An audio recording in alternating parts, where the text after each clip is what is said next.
Hello বন্ধুরা, কেমন আছো সবাই? আমিও ভালো আছি তোমাদের ভালোবাসায়।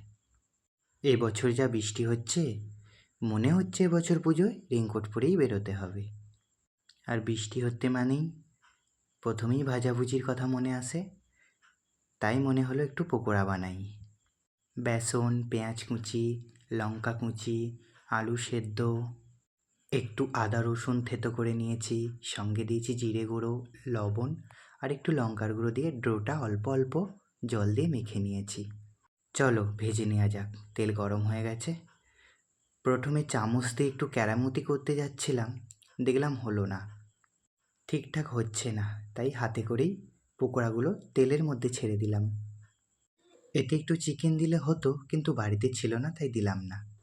তো দেখো সব কটা পকোড়া ভাজা হয়ে গেছে, বেশ সুন্দর হয়েছে তাই না?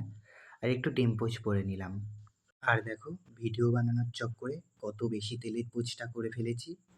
যাক, মুড়ি নিয়ে নিয়েছি, সঙ্গে চানাচুর, কাঁচা লঙ্কা, পকোড়া আর ডিমের পোচ।